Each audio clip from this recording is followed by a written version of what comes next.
Halo semuanya, kalian tahu gak sih kenapa kalau tumbuhan itu bisa bikin makanannya sendiri, sedangkan hewan dan manusia tidak bisa membuat makanannya sendiri?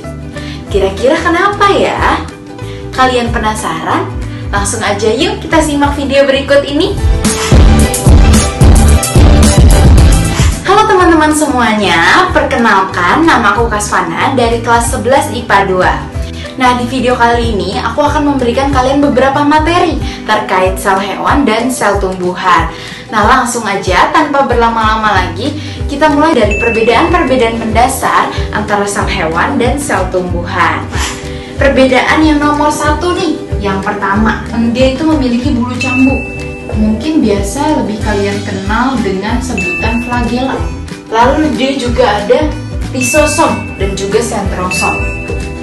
Lalu, apa sih yang dimiliki oleh sel tumbuhan tapi tidak dimiliki oleh sel hewan? Memiliki dinding sel. Lalu yang kedua, sel tumbuhan itu memiliki plastida. Nah, plastida itu ada 3 sebenarnya. Ada kloroplas, kromoplas, dan leukoplas. Nah, plastida ini teman-teman, dia itu sangat berperan dalam proses pembentukan makanan atau proses fotosintesis. Jadi, ini sekaligus menjawab pertanyaan yang tadi sudah aku utarakan. Kenapa sih sel tumbuhan itu bisa membuat makanan sendiri, tapi sel hewan tidak bisa membuat makanan sendiri? Karena sel tumbuhan ini memiliki plastida, sedangkan sel hewan tidak memiliki plastida. Jadi, dia tidak bisa membuat makanannya sendiri.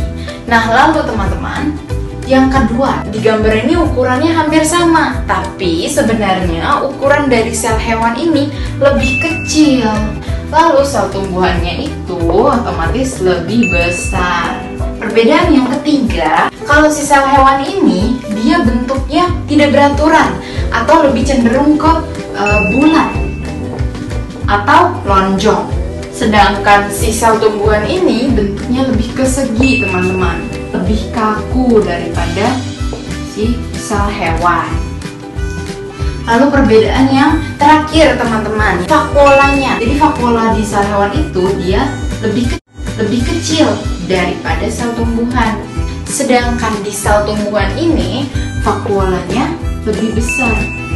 Nah, oke, itu aja 4 perbedaan mendasar antara sel hewan dan sel tumbuhan. Nah, sekarang langsung aja kita bahas tentang fungsi atau peranan dari masing-masing organel sel. Oke teman-teman, sekarang kita mulai dari peranan organel sel yang ada pada sel hewan terlebih dahulu. Yang pertama teman-teman, membran plasma itu berperan sebagai tempat pertukaran zat atau tempat transportasi zat dari satu sel ke sel yang lain. Nah, selain itu untuk memisahkan sitoplasma dengan lingkungan luar. Nah, selanjutnya yaitu ada sitoplasma, tempat berlangsungnya proses metabolisme. Lalu selanjutnya ada inti sel atau nukleus, mengatur seluruh aktivitas di dalam sel. Nukleus atau inti sel ini sendiri punya beberapa komponen teman-teman. Kita mulai dari nukleus. Nukleus ini berperan dalam proses pembelahan sel. Nah, selanjutnya kromatin. Kromatin itu berbentuk seperti benang-benang tipis, di mana peranannya itu untuk mengkondensasi DNA supaya dia menjadi aktif untuk masuk ke dalam inti sel. Lalu selanjutnya ada nukleoplasma. Peranan dari si nukleoplasma sebagai media suspensi dari nukleusnya sendiri. Nah, selanjutnya kita punya badan Golgi sebagai pengirim dan penerima vesikel transport yang berisi protein. Lalu selanjutnya ada vakuola.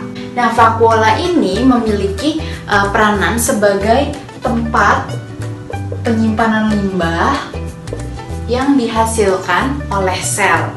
Lalu selanjutnya ada lisosom. Peranan dari lisosom ini untuk mencerna partikel makanan. Mulai dari partikel protein tunggal hingga protein yang kompleks.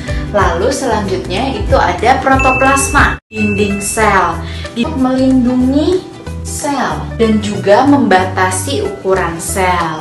Lalu selanjutnya yaitu ada plastida. Plastida ini biasanya sangat berguna pada proses fotosintesis. Dia juga berperan dalam sintesis asam lemak dan juga terpen. Lalu teman-teman, plastida itu ada 3, ada leukoplas, kromoplas, dan kloroplas. Yang pertama yaitu ada leukoplas. Kalau leukoplas itu dia tidak berwarna. Jadi si leukoplas ini sendiri dia biasanya berfungsi untuk menyimpan butir-butir zat tepung. Lalu yang kedua yaitu ada kromoplas. Kromoplas itu dia berwarna selain hijau.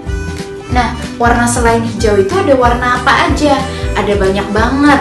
Yang pertama ada melanin, warna hitam, likopin, merah. Lalu ada xanthofil, kuning, karoten, jingga. Lalu ada vicocyanin, biru, dan juga vicoerythrin, coklat. Nah, lalu yang terakhir yaitu ada kloroplas. Nah, kloroplas ini berwarna hijau. Nah, di dalamnya. Lalu selanjutnya ada selulosa. Nah, selulosa ini teman-teman, dia itu merupakan bahan pembentuk dinding sel atau serat tumbuhan. Lalu selanjutnya itu ada plasmodesmata sebagai celah lewatnya zat dari satu sel ke sel yang lainnya. Lalu selanjutnya itu ada lamela tengah. Lamela tengah itu tersusun atas zat kitin. Nah, lamela tengah ini fungsinya itu sebagai lem atau perekat untuk membentuk jaringan tumbuhan. Nah, selanjutnya vakuola tengah atau pusat menentukan kesetimbangan cairan yang ada di dalam sel. Nah, oke teman-teman, segitu aja penjelasan aku tentang peranan organel sel tumbuhan. Tapi tunggu dulu, masih ada yang lain loh. Oke teman-teman, langsung aja kita masuk ke fun fact. Nah teman-teman, kira-kira siapa ya yang lebih kuat? Hewan atau tumbuhan? Nah teman-teman, sel tumbuhan itu tadi kan dia memiliki dinding sel, kan lapisan terluar yang gunanya untuk melindungi. Lalu selanjutnya dia itu punya plastida untuk membuat makanannya sendiri. Tadi kan di tumbuhan itu vakuolanya lebih besar. Kalau cadangan makanan yang bisa disimpan tumbuhan ini lebih besar, otomatis hidupnya si tumbuhan ini juga akan lebih lama dong. Kesimpulannya adalah tumbuhan itu lebih kuat daripada hewan. Oke teman-teman, segitu aja materi yang bisa aku berikan pada hari ini tentang sel hewan dan sel tumbuhan. Aku yakin materi ini dapat bermanfaat bagi kalian jika kalian benar-benar mempelajarinya dengan sungguh-sungguh. Oke, segitu aja dari aku di video kali ini. Terima kasih semuanya.